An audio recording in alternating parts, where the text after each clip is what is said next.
Hello everyone, आप सभी का स्वागत है आपके अपने यूट्यूब चैनल बिंदा ट्यूटोरियल क्लासेस पे। आज हम लोग पढ़ेंगे क्लास 12th के 5 अंकीय महत्वपूर्ण जितने भी डेरिवेशन है उनमें से एक डेरिवेशन जिसका नाम हमारे पास है वैद्युत द्विध्रुव के अक्षीय स्थिति में किसी बिंदु पर वैद्युत क्षेत्र की तीव्रता। ऐसे ही निरक्षीय स्थिति फिजिक्स में जितने हमारे पास यूपी बोर्ड और बिहार बोर्ड और साथ ही साथ हिंदी मीडियम जो राज्य है उसमें जो क्वेश्चन आते हैं 5 अंक वाले, उन सारे इंपॉर्टेंट क्वेश्चनों में से हम लोग पढ़ेंगे और एक एक करके। तो यूपी बोर्ड का कल का टाइम टेबल भी आया हुआ है जिसमें हमारे पास जो फिजिक्स का एग्ज़ाम है वो एग्ज़ाम 4 मार्च को होगा। जो यूपी बोर्ड वाले होंगे उनको पता होगा कि फिजिक्स एग्ज़ाम 4 मार्च को है। तो उसी सीरीज में हम लोग सीरीज स्टार्ट कर रहे हैं जिसमें जितने फिजिक्स के इंपॉर्टेंट डेरिवेशन होगा उसको हम लोग कवर करेंगे। इस तरह हमारे इस चैनल पे केमिस्ट्री के इंपॉर्टेंट क्वेश्चन मिलेगा, क्लास 12th का ही इंपॉर्टेंट जितने क्वेश्चन हैं। ठीक है, तो पहले हम स्टार्ट करते हैं वैद्युत द्विध्रुव के अक्षीय स्थिति में किसी बिंदु पर वैद्युत क्षेत्र की तीव्रता।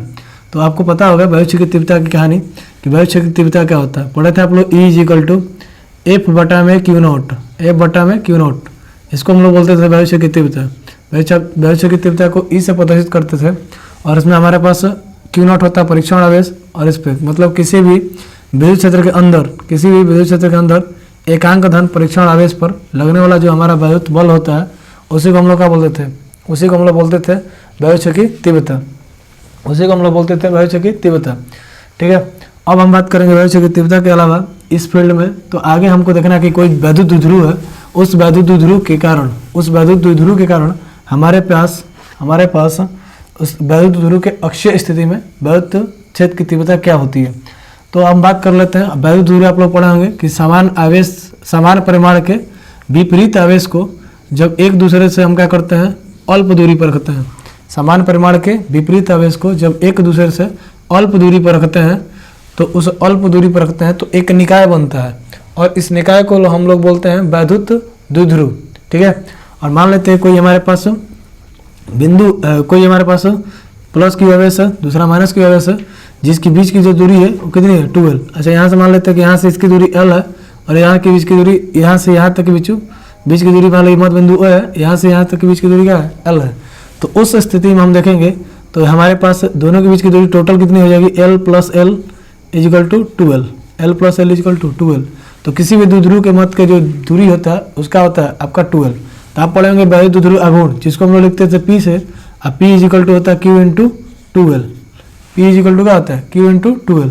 अर्थात किसी भी वैद्युत द्विध्रुव के एक आवेश और वैद्युत द्विध्रुव के मध्य बिंदु की जो दूरी होती है या वैद्युत द्विध्रुव के बीच की जो दूरी होती है उनके गुणनफल को हम लोग क्या बोलते थे, वैद्युत द्विध्रुव आघूर्ण। तो हमको देखना है कि कोई हमारे पास वैद्युत द्विध्रुव है और उस वैद्युत द्विध्रुव से अगर वैद्युत द्विध्रुव के अक्षीय स्थिति में कोई बिंदु यहाँ पे मान लीजिए, कोई बिंदु इसके मध्य बिंदु से r दूरी पर कोई बिंदु उधर P है, तो उस बिंदु P पर आपके पास वैद्युत क्षेत्र की तीव्रता कितनी होती है, ये वैद्युत क्षेत्र की तीव्रता कितनी आएगी। मान लीजिए यहाँ से ये r दूरी है, तो आप पढ़े थे कि वैद्युत क्षेत्र की तीव्रता का एक से अधिक अगर आवेश होंगे तो वैद्युत क्षेत्र की तीव्रता का फॉर्मूला होता है E = 1/4πε0 या ε0। ठीक है, और Q/r²। अर्थात हमको वैद्युत क्षेत्र की तीव्रता निकालना है तो हमको पता होना चाहिए क्या, दूरी, और क्या पता होना चाहिए, आवेश। और 1/4πε0 का वैल्यू पता होगा आपको 9 × 10⁹ ये होता है 1/4πε0 का मान। तो हमको निकालना है यहाँ पे Q/r²। तो Q का वैल्यू हमको पता है +Q - Q, लेकिन हमको चाहिए क्या, R। तो R दूरी चाहिए अगर हमको यहाँ से इस बिंदु पे निकालना वैद्युत क्षेत्र की तीव्रता। तो उस स्थिति में हम लोग निकालते हैं दूरी कि +Q आवेश के कारण बिंदु P की दूरी कितनी होगी। तो अगर आप देखेंगे तो यहाँ से यहाँ तक की दूरी आपको टोटल चाहिए। तो यहाँ से यहाँ तक टोटल दूरी के लिए यहाँ से यहाँ तक की दूरी R है और ये दूरी L है। तो टोटल दूरी कितनी हो जाएगी बबुआ, R प्लस का L। और ऐसे ही निकालेंगे यहाँ से लेके यहाँ तक की दूरी, तो टोटल दूरी R है और यहाँ से इसको जब कम करेंगे, यहाँ से आपके यहाँ टोटल दूरी R है और आपको ये दूरी चाहिए।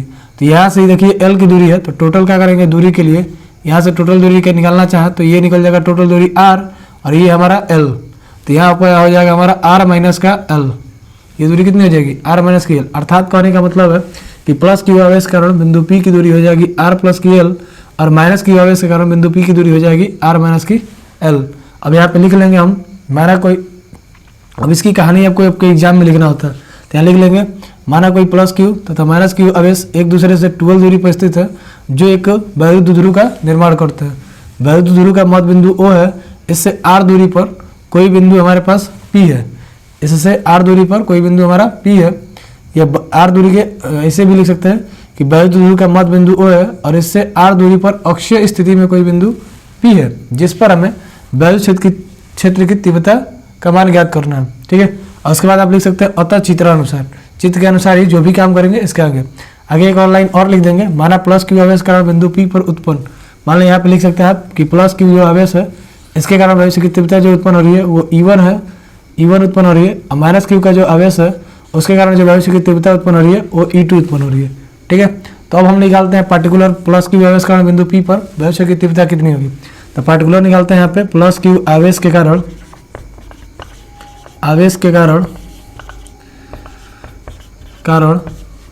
बिंदु P पर वैद्युत क्षेत्र की तीव्रता, वैद्युत क्षेत्र की तीव्रता क्या हो जाएगा बुआ, प्लस क्यू आवेश कारण E1 माना है तो E1 इज इक्वल टू 1/4πε0 और Q अपान में R का स्क्वायर। तो R का स्क्वायर तो देखेंगे प्लस क्यू आवेश का दूरी कितनी थी R प्लस की L, तो R प्लस L का whole square, R plus L का होल स्क्वायर, तो ये निकल जाएगा प्लस क्यू आवेश कारण। यहाँ से आपसे पूछा जाता है कि प्लस क्यू और माइनस क्यू आवेश था, देखिए कोई भी हम बिंदु लेते हैं तो उस पर हमारा जो चार्ज होता है वो क्या होता है, प्लस का होता है, ये भी प्लस, तो आपका बल किस ओर लगेगा। अब पढ़े होंगे कि प्लस प्लस का आवेश जब होता है तो उनके बीच लगता है प्रतिकर्षण बल, विपरीत जब आवेश होता है तो उनके बीच लगता है आकर्षण बल। तो E1 is equal to 1/4πε0 Q upon R plus L का होल स्क्वायर, ये निकल जाएगा किसके कारण, प्लस क्यू आवेश कारण। ऐसे ही आप निकालेंगे माइनस क्यू आवेश के कारण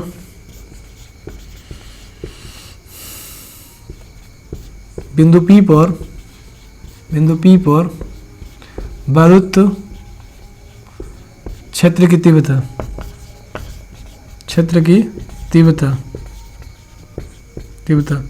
ये हो जाएगा E2 इज इक्वल टू, अब देखिए आपको पता होगा वैद्युत की तीव्रता जो होती है एक सदिश राशि होती है, और सदिश राशि में प्लस और माइनस एक चिन्ह को या दिशा को व्यक्त करने के लिए आते हैं। सदिशों में प्लस माइनस चिन्हों का कोई और विशेष अर्थ नहीं होता। तो E2 इज इक्वल टू हो जाएगा 1/4πε0 और ये हो जाएगा Q अपान में R माइनस L का होल स्क्वायर, क्योंकि माइनस क्यू आवेश का दूरी क्या थी R माइनस की L, तो ये बन जाएगा इक्वेशन नंबर सेकेंड। अब आप लोग निकालेंगे यहाँ से बिंदु P पर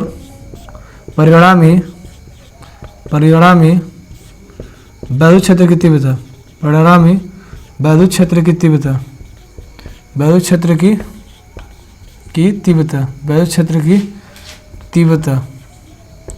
तो देखिए ये आ जाएगा बिंदु P पर निकालेंगे। देखिए बहुत सारे टीचर जो पढ़ाते हैं वो इस बात में कंफ्यूजन होता है कि E1 में से E2 को घटाएं या E2 में से E1 को घटाएं, किस बेस पे आप लोग घटाते हैं इस बात को अगर आप समझना चाहें कि E1 में से E2 घटाएंगे कि E2 में से E1 घटाएंगे, तो आप मान लीजिए कोई टीचर है चाहे आप ही लोग कर रहे हैं तो प्लस का माइनस लिख दिया, माइनस का प्लस लिख लिया, दूरी निकालने में मिस्टेक हो गया। तो आप लोग डायरेक्टली जानते हो कि अगर बिंदु P पर हमको निकालना है वैसे की तीव्रता परिणामी, तो हम जानते हैं कि E इज इक्वल टू 1/4πε0 होता है, और ये हमारे पास होता है तो डायरेक्टली प्रोपोर्शनल और इन्वर्सली प्रोपोर्शनल। डायरेक्टली प्रोपोर्शनल होता है Q के और इन्वर्सली प्रोपोर्शनल होता है R स्क्वायर के, अर्थात अगर दूरी को आप कम करते हैं तो तीव्रता क्या होगी आपकी ज़्यादा, और दूरी को ज़्यादा करते हैं तो तीव्रता क्या होगी कम। देखिए एक बार लिखा है E is equal to 1/R plus L का स्क्वायर, अर्थात R में हम L जोड़ के उसका स्क्वायर कर रहे हैं, माने और संख्या है कुछ में कोई चीज़ जोड़ रहा है जोड़ के स्क्वायर कर रहा है, अर्थात इसको बढ़ा रहे हैं, तो ये हो जाएगी हमारी कम की स्थिति। और यहाँ पे देखेंगे तो कोई संख्या हमारी है जिसमें कोई संख्या है और उसमें से कुछ घटा के उसका स्क्वायर कर रहे हैं, तो इस स्थिति में देखेंगे कौन सा बड़ा कौन सा छोटा है, तो उस स्थिति में आप देख सकते हैं कौन बड़ा है कौन छोटा है। तो उस स्थिति में आप क्या करेंगे कि E1 या E2 में से कोई एक बड़ा की पहचान कर लेंगे, जिसको आप मानेंगे जो भी बड़ा होगा उसमें से क्या करेंगे छोटे वाले को सब्सट्रैक्ट करेंगे। तो यहाँ देखिए दूरी हमारे पास क्या है, ये कम, तो दूरी कम होगी तो तीव्रता क्या होगी ज़्यादा, ये दूरी ज़्यादा है तो तीव्रता क्या होगी कम, दूरी ज़्यादा तो तीव्रता कम तो दूरी ज़्यादा, ये वाली कहानी चलेगी। तो यहाँ हो जाएगा बिंदु P पर परिणामी तीव्रता E इज इक्वल टू, ये वाला दूरी कम था अर्थात माइनस वाला क्या बने थे हम लोग E2, तो ये हो जाएगा E2 माइनस E1, तो ये निकल जाएगा E इज इक्वल टू, अब यहाँ से निकालेंगे तो ये निकल जाएगा E is equal to 1/4πε0। E1 का वैल्यू, E2 का वैल्यू हमारा क्या है, E2 का वैल्यू है ई इज इक्वल टू 1/4πε0। चलिए वहाँ पे ऊपर देख लेते हैं इसको। ये वैल्यू हमारा निकल के आ जाएगा ई इज इक्वल टू, बिंदु पी पर हम निकालेंगे तो ई इज इक्वल टू E2 का वैल्यू हम लोग निकाले हैं कितना, 1/4πε0, 1/4πε0 क्यू अपान में r माइनस एल का whole square, r minus L का होल स्क्वायर। अब फिर देखिए हमारे पास आगे क्या है, माइनस E2 अगर निकाल लेते तो E1 का हमारे पास वही सेम, लेकिन पास प्लस है 1/4πε0 या एप्सिलॉन नॉट, और ये हो जाएगा क्यू अपान में r प्लस एल का होल स्क्वायर। ठीक, तो ये हो जाएगा ई इज इक्वल टू, दोनों में आप लोग देख रहे हैं कॉमन होगा, 1/4 क्यू अपान में 4πε0 बच का जाएगा 1 अपान में r माइनस एल का whole square, r minus L का होल स्क्वायर, और माइनस 1 अपान में r प्लस एल का होल स्क्वायर। ठीक है, अब आगे ई इज इक्वल टू, अगर देखें तो इन दोनों के ऊपर हम क्या करेंगे, अब यहाँ से मैथ के काम आएगा। मैथ में काम कैसे आएगा, अब दोनों का हम लोग लेंगे एलसीएम क्या हो जाएगा, r माइनस एल का होल स्क्वायर, और ये हो जाएगा r प्लस एल का होल स्क्वायर। इसमें इससे डिवाइड करेंगे, ये कैंसिल, ये बचेगा, तो इसको लिख लेंगे r प्लस एल का होल स्क्वायर और माइनस r माइनस एल का होल स्क्वायर। इससे डिवाइड करेंगे, प्लस वाला कैंसिल, माइनस वाला बचेगा, तो r माइनस एल का होल स्क्वायर। अब क्या हो जाएगा, E is equal to Q upon में 4πε0, और यहाँ देखिए, यहाँ से आप दो तरीके से कर सकते हैं। फॉर्मूला पढ़े होंगे मैथ में, ए स्क्वायर माइनस बी स्क्वायर का, जो होता है एक ब्रैकेट में ए प्लस बी, और एक होता है एक ब्रैकेट में ए माइनस बी। ये आप पढ़े होंगे ए प्लस बी का होल स्क्वायर, और एक पढ़े होंगे ए माइनस बी का होल स्क्वायर। इसका फॉर्मूला होता है A square plus B square plus 2ab, या कहीं कहीं लिखा होता है A square plus 2ab plus B square, और इसका होता है A square plus B square minus 2ab। तो आपका मन इस पर भी कर सकते हैं, ए स्क्वायर माइनस बी स्क्वायर पे, और आपका मन इसको ए प्लस बी ले लीजिए और इसको ए माइनस बी ले लीजिए का होल स्क्वायर पर भी आप लोग इसको सॉल्व कर सकते हैं। चलिए जिस पे आप करना चाहें उस पर कर सकते हैं, दोनों से करेंगे सेम आएगा आपका। चलिए यहाँ पे होल स्क्वायर पे ही कर लेते हैं, तो A square plus B square plus 2ab, फिर माइनस ब्रैकेट लगा लीजिएगा, R square plus L square minus 2ab, और अपान में हो जाएगा यही सेम है, आर माइनस एल का होल स्क्वायर, ये हो जाएगा आर प्लस एल का होल स्क्वायर। ठीक है, तो ये हो जाएगा E is equal to Q upon में 4πε0, और ये हो जाएगा R square plus L square plus 2rl minus R square plus, sorry minus multiply करेंगे तो यहाँ प्लस वाला माइनस, माइनस वाला प्लस, तो minus L square plus 2rl, और होल अपान में आ जाएगा आपका, और होल के अपान में आ जाएगा आपका आर माइनस एल का होल स्क्वायर और आर प्लस एल का होल स्क्वायर। ठीक, आगे देखेंगे, प्लस का आर स्क्वायर माइनस का आर स्क्वायर प्लस का एल स्क्वायर माइनस का एल स्क्वायर कैंसिल, 2rl और 2rl जोड़ेंगे तो ये हो जाएगा 4rl।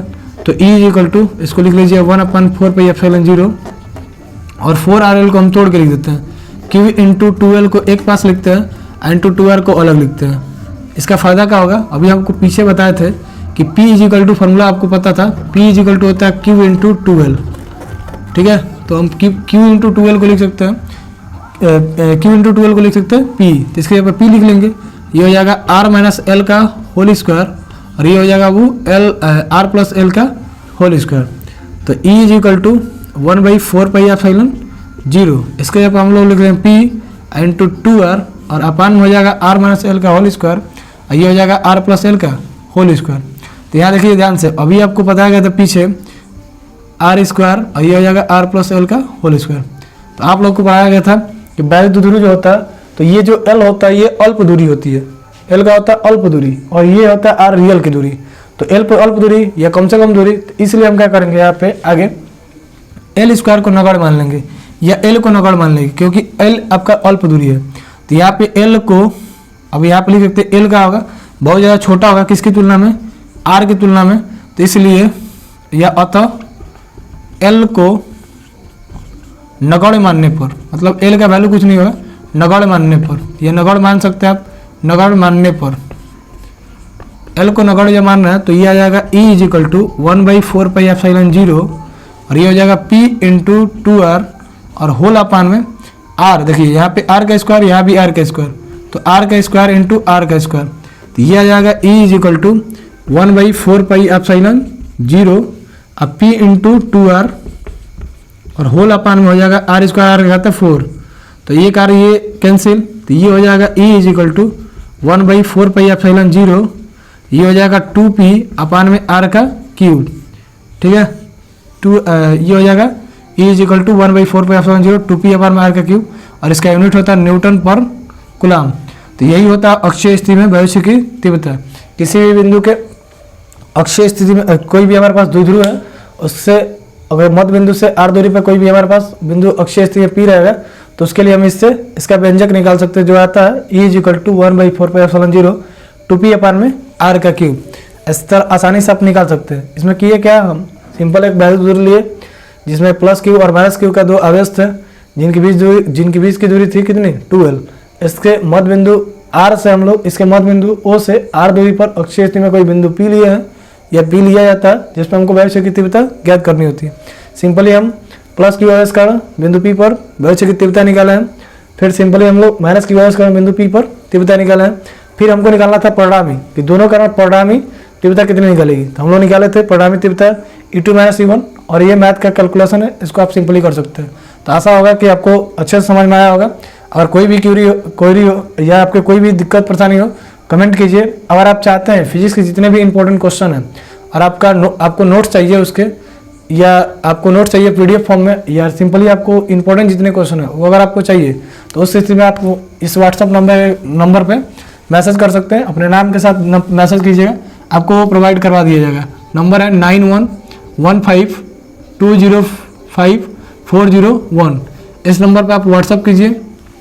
आपको फिजिक्स के जितने भी इंपॉर्टेंट क्वेश्चन होंगे, 2 नंबर के, 3 नंबर के, 5 नंबर के, यूपी बोर्ड के चाहे बिहार बोर्ड के, दोनों बोर्ड के लिए प्रोवाइड करा दिया जाएगा आपके लिए।